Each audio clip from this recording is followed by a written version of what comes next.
Next question देखिए बेटा, fourth, evaluate. First part हम लोग स्टार्ट कर रहे हैं सोल्यूशन इसका। Sine of 2 cos inverse -3/5 let is this equal to, this is equal to y। तो अब हमें इसकी वैल्यू देखनी है। देखो ज़्यादा है तो फिर हम इसमें क्या करेंगे, पहले इसको लेट कर लेते, जो इन्वर्स वाला होगा ना उसको लेट कर लेते। Let cos inverse -3/5 is equal to theta. तो थीटा की साथ में हमें इसकी जो रेंज है वो भी लिखनी है। थीटा किसको बिलोंग करेगा, 0 से पाई, क्लोज इंटरवल 0 से 180।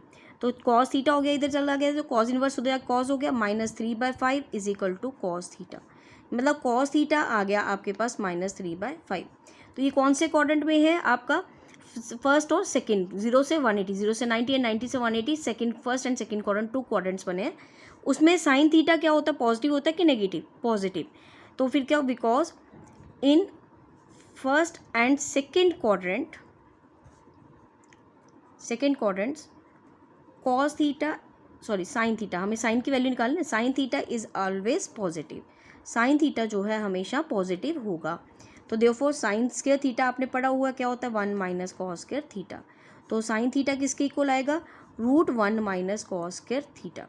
ये अब देखिए यहाँ पे इसको वैल्यू पुट करनी है। यहाँ पे अगर आपका नेगेटिव आता तो यहाँ माइनस लगा देते, अब पॉजिटिव आए तो कुछ नहीं करना, सिंपल।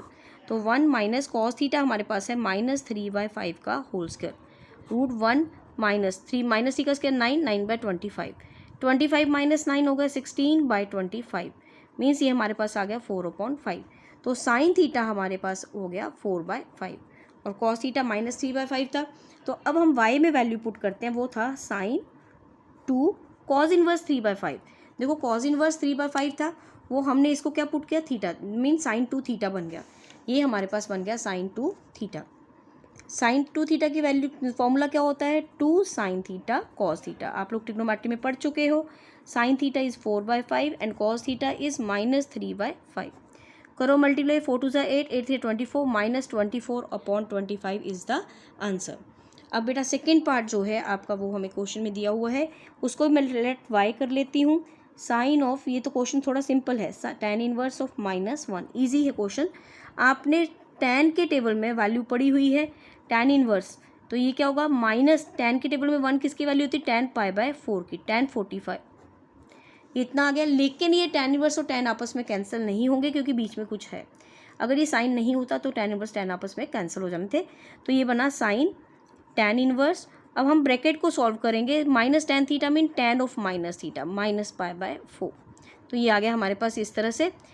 अब देखो ये tan और tan इनवर्स अब कैंसिल हो जाएंगे, तो हमारे पास क्या बचा, साइन, ब्रैकेट में आएगा -π/4, साइन ऑफ माइनस थीटा होता है माइनस साइन थीटा। तो साइन 45 किसके इक्वल होगा, -1/√2। नेक्स्ट क्वेश्चन है, write the value of tan inverse 2 sine of 2 cos inverse √3/2। हम इसको सॉल्व करते हैं, इसको y के इक्वल मान के, tan इनवर्स 2 साइन ब्रैकेट में 2 cos इनवर्स √3/2। देखो वैल्यू इसकी इजीली सॉल्व हो सकती है, आपको पता cos के टेबल में √3/2 वैल्यू होती है। tan इनवर्स ये वैसे रहने दो, 2 साइन 2, cos के टेबल में किसकी वैल्यू होती है, ये से cos इनवर्स, और ये लिख दो cos 30 होता है, 30 मीन्स आपके पास कितना आएगा, π/6। तो ये इस तरह से हो गया। tan इनवर्स ये हमारे पास आ गया 2 साइन 2, cos इनवर्स तो cos तो कैंसिल हो गए, बचा क्या, π/6। तो ये भी कैंसिल हो गया, π/3 आ गया। tan इनवर्स 2 साइन π/3, तो ये हमारे पास 2 साइन tan इनवर्स 2, और ये साइन 60 होता है √3/2, ये कैंसिल हो गया। ये हमारे पास आ गया tan इनवर्स √3। अब tan के टेबल में √3 किसकी वैल्यू होती है, tan 60 की, मीन्स tan इनवर्स tan π/3। तो अब tan इनवर्स और tan भी कैंसिल हो गए, तो हमारे पास y किसके इक्वल आ गया, π/3 के। यही हमें इसका आंसर ढूंढना था कि इसकी वैल्यू क्या है। नेक्स्ट क्वेश्चन है बेटे, write the principal value of tan inverse 1 plus cos inverse of -1/2।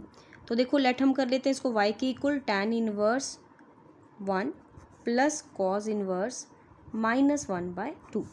तो देखो tan के टेबल में tan 1 की वैल्यू कौन सी होती है, tan π/4। ऐसे ही इधर cos इनवर्स, cos के टेबल में वैल्यू किसकी होती है, माइनस तो रहेगा, cos 60, 60 मीन्स π/3। अब tan इनवर्स और tan कैंसिल, तो हमारा कितना आ गया, π/4। अब देखो ये माइनस है बीच में, तो ये कैंसिल तो होंगे नहीं, माइनस को ख़त्म करना है, ये माइनस अंदर नहीं जा सकता क्योंकि cos of minus theta cos theta होता है। तो ये कौन से क्वाड्रेंट में आपका कॉस जो है नेगेटिव होता है? सबसे पहले सेकेंड क्वाड्रेंट में 180 माइनस थीटा। तो ये हमारे पास आ गया π/4 plus cos inverse cos cancel, pi minus π/3। तो ये बना π/4 प्लस 3π माइनस पाई 2π/3। नौ अब हम लोगों को इनको एलसीएम लेना पड़ेगा, तो एलसीएम कितना आएगा 12। तो ये आएगा यहाँ पे 3π प्लस 4 2 ज़ा 8π, और ये जो हमारे पास बना 11π/12 that is equal to y, मतलब y इज इक्वल टू 11π/12। ये इसका आंसर है।